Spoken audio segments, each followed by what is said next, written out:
पहले हम समझते हैं कि जो द्विघात समीकरण है ना, ठीक है, उसको हल करने की हमने जो पिछली वीडियो है, पिछली वाली प्रश्नावली है, उसमें देखा था कि द्विघात जो समीकरण है उनको कैसे हल करते थे, गुणनखंड विधि से। ठीक है, गुणनखंड विधि से हल करते थे। अब जो हम करेंगे, ठीक है, अब जो हम द्विघात समीकरण हल करेंगे डायरेक्ट फॉर्मूले से करेंगे। ठीक है, डायरेक्ट फॉर्मूले से, और इसमें देखेंगे कि उस फॉर्मूले को, ठीक है, पूरा पोस्टमार्टम करके उसमें कौन सी चीज क्या है, ठीक है, और किससे क्या चीज पता चलती है। ठीक है, तो पहले तो ये देखो कि वो फॉर्मूला जो है वो होता क्या है। अपना जो द्विघात समीकरण होता है, ठीक है, उसका मूल रूप क्या होता है। जो द्विघात समीकरण होता है वो कैसा दिखता है, A X square plus B X plus C बराबर 0, ऐसा ही दिखता है अपना द्विघात समीकरण। ठीक है, ठीक है, अब जो अपना फॉर्मूला है ना, ठीक है, उससे अपन क्या निकालेंगे, एक्स की वैल्यू, एक्स का मान निकालेंगे। एक्स का मान निकाल दो, या उसको बोल दो हल बोल दो, या फिर मूल बोल दो, या शून्य बोल दो, एक ही चीज है। ठीक है, तो एक्स की वैल्यू या एक्स का मान बराबर होता है, जो फॉर्मूला है डायरेक्ट एक्स का मान निकालने का डायरेक्ट फॉर्मूला क्या है, कि ये होता है minus B plus minus, minus B plus minus under root B square minus 4ac, ठीक है, और बटे में 2a।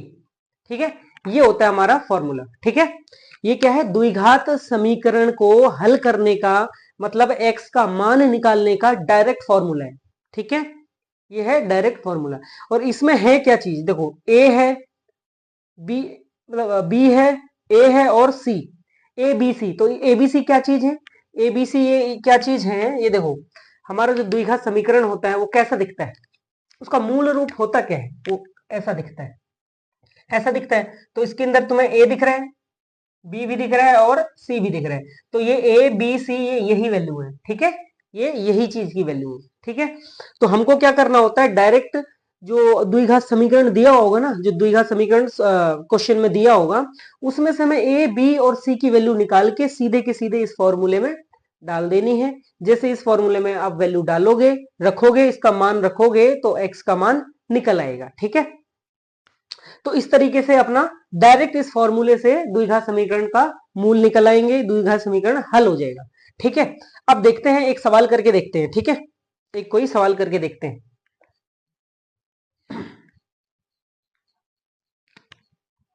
जैसे एक सवाल है, 2x² माइनस 4x प्लस 3 बराबर 0। ठीक है, ये है अपना सवाल।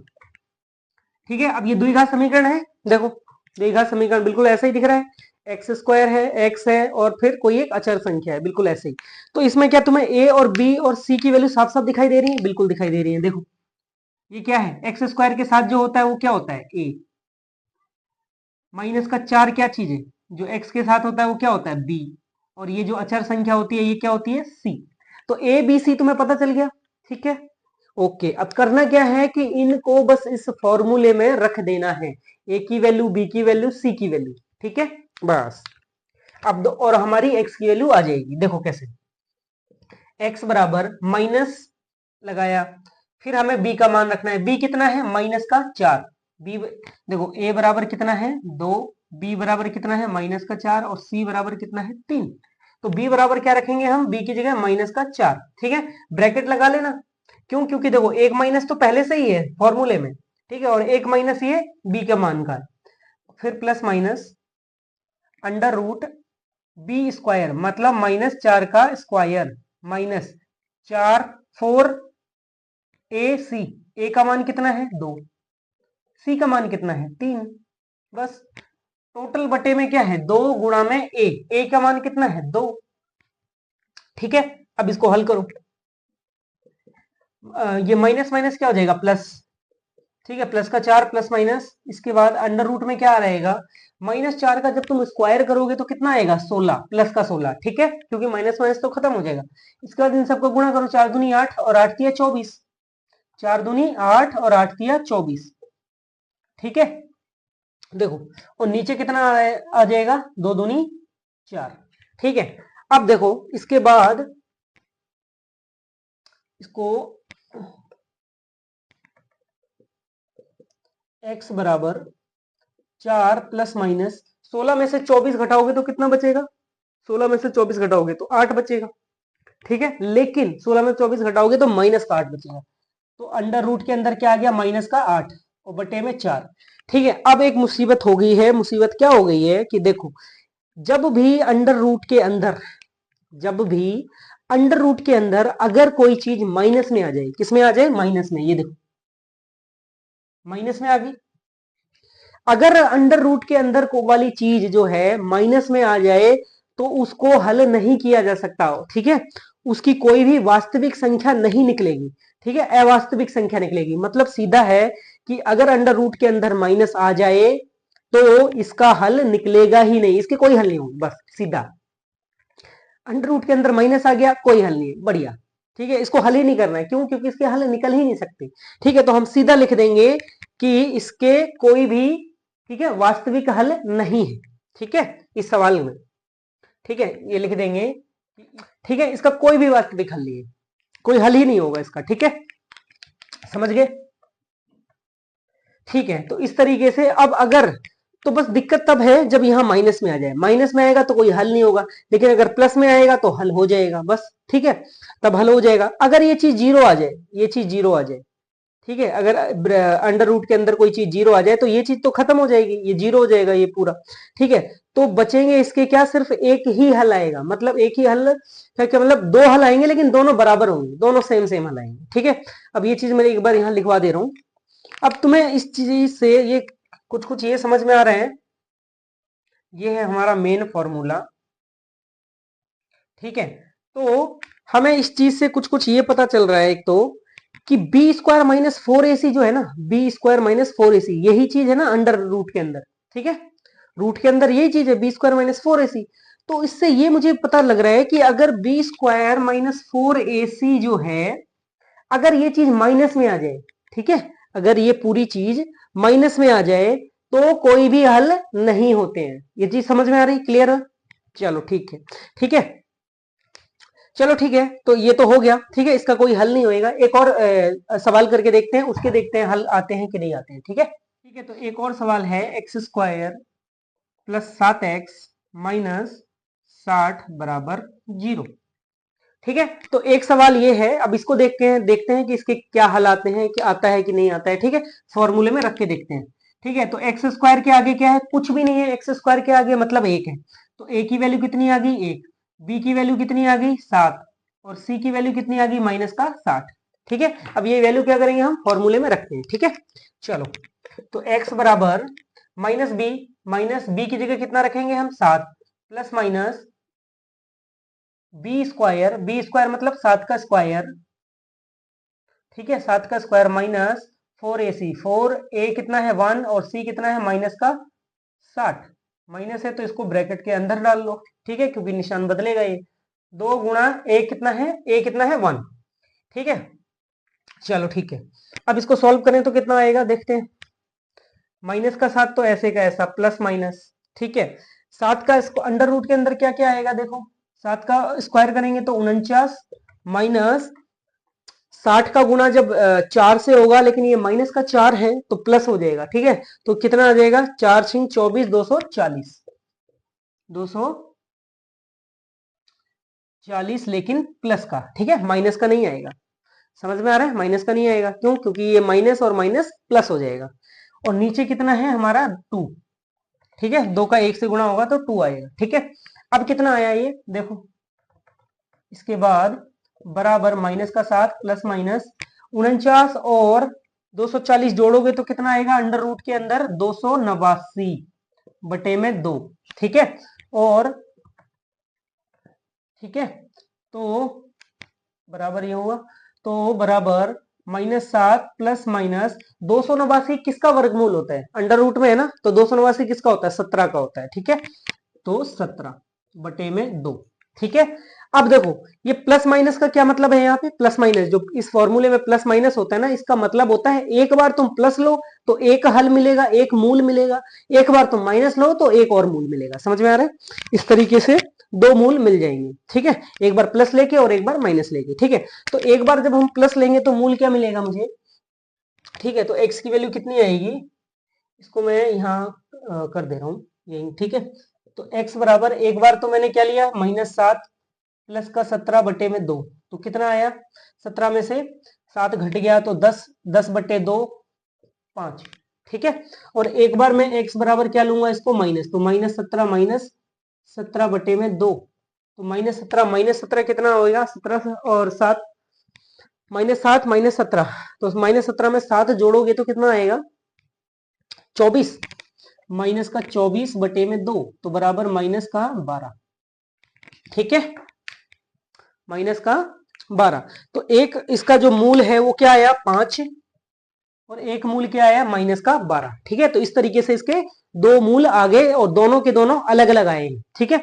तो इससे कुछ कुछ ये समझ में आ रहा है कि रूट के अंदर है ना जो, ठीक है, जो ये हमारी करनी है, रूट के अंदर की वैल्यू अगर हमारी प्लस में आए, प्लस में मतलब 0 से बड़ी, 0 से बड़ी, तो प्लस में आए तो हल आते हैं, लेकिन हमारे दोनों के दोनों देखो वास्तविक संख्या है, दोनों की दोनों ही वास्तविक संख्या है ना, रियल नंबर, ठीक है, मतलब असली के नंबर है।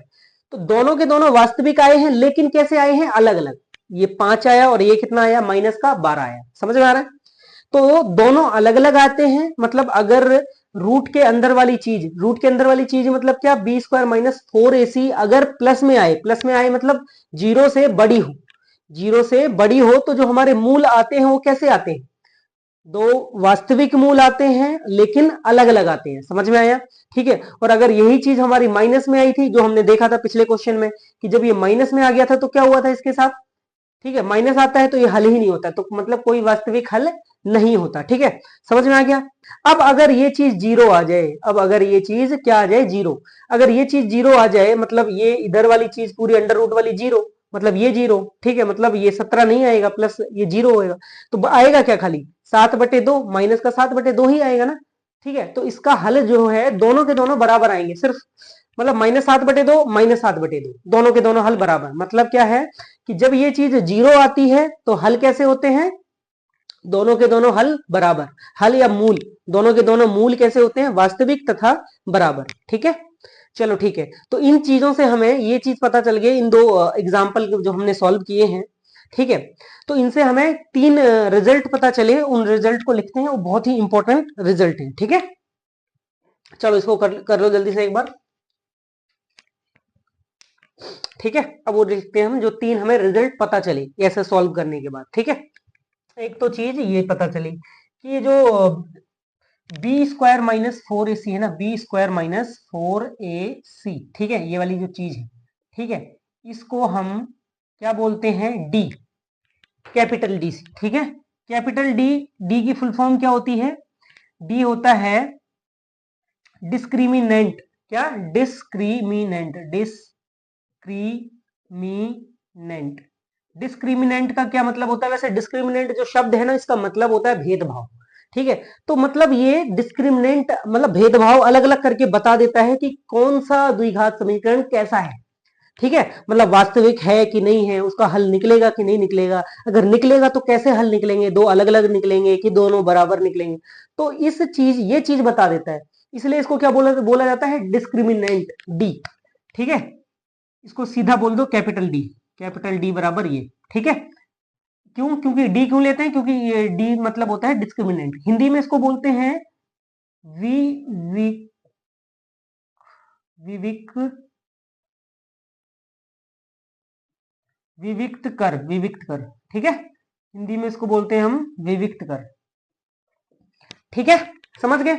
चलो ठीक है, तो अब हम ये लिखते हैं, जो हमें 3 चीजें पता चली, ठीक है, वो क्या पता चली? एक तो मेन चीज ये थी कि अगर, ठीक है, b² - 4ac, b² - 4ac अगर 0 से बड़ा हो, 0 से बड़ा हो का क्या मतलब है?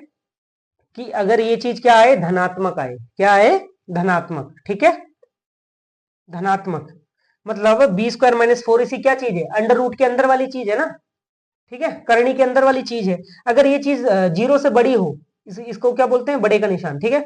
अगर 0 से बड़ी हो तो हमारे मूल कैसे आएंगे? ठीक है, अगर प्लस में आ रही है मतलब 0 से बड़ी आ रही है, तो दो मूल आते हैं वास्तविक और दोनों अलग अलग, ठीक है, दो अलग अलग वास्तविक मूल, अलग अलग वास्तविक मूल। समझ में आ रहा है? ठीक है। एक दूसरी बात हमें क्या पता चली, ठीक है, अगर ये चीज माइनस में आ जाए, कैसी आ जाए, माइनस में, ठीक है, B square minus 4ac, minus का क्या मतलब है, माइनस में आने का क्या मतलब है, जीरो से छोटी, मतलब छोटे का निशान लगा दो, जीरो से छोटी।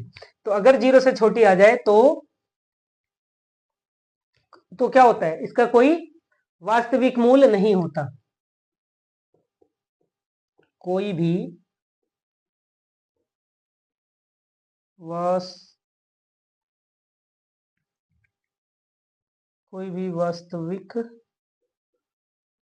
मूल नहीं होता। ठीक है, कोई भी वास्तविक मूल नहीं होता, वास्तविक।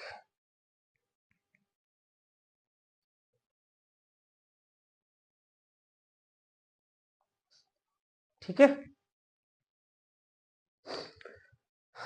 इसके बाद तीसरी बात हमें क्या पता चली कि अगर ये चीज जीरो हो जाए, मतलब अंडर रूट के अंदर वाली चीज जो भी है वो क्या आ जाए, जीरो के बराबर आ जाए। एक तो है जीरो से बड़ी, एक जीरो से छोटी, और एक क्या है, अगर ये जीरो ही आ जाए, क्या आ जाए, जीरो के ही बराबर आ जाए।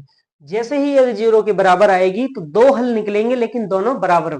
ठीक है, तो क्या लिखेंगे, दो बराबर, अलग अलग नहीं आएंगे, बराबर, दो बराबर वास्तविक मूल, वास्तविक मूल। ठीक है, दो बराबर वास्तविक मूल। ठीक है, तो ये जो है ये बहुत ही इंपॉर्टेंट है। ठीक है, इस पे बहुत सारे सवाल बनते हैं, खासकर जो कंपटीशन लेवल की ये तैयारी करते हैं उसमें बहुत सारे सवाल बनते हैं। ठीक है, गवर्नमेंट जॉब की जो तैयारी करते हैं उसमें भी इस वाले फॉर्मूले से बहुत सवाल बनते हैं, बी स्क्वायर माइनस 4ac। ठीक है, अगर आपको ये सारा चीज बिल्कुल बढ़िया से समझ आया है, वीडियो बहुत अच्छी लगी हो, तो चैनल को सब्सक्राइब जरूर कर लेना अगर नए हो तो, और बेल आइकन प्रेस कर लेना ताकि, ठीक है, ऐसे ही अपडेट आपको पता चलते रहे। ठीक है, ताकि मेरी वीडियो आए आपको पता लग जाए। और यहाँ पर हम जो है पूरा मैथ, साइंस और इंग्लिश पूरा का पूरा फिनिश करने वाले हैं फाइनल एग्जाम तक। ठीक है, तो मिलते हैं अगली वीडियो में। चलिए, ठीक है।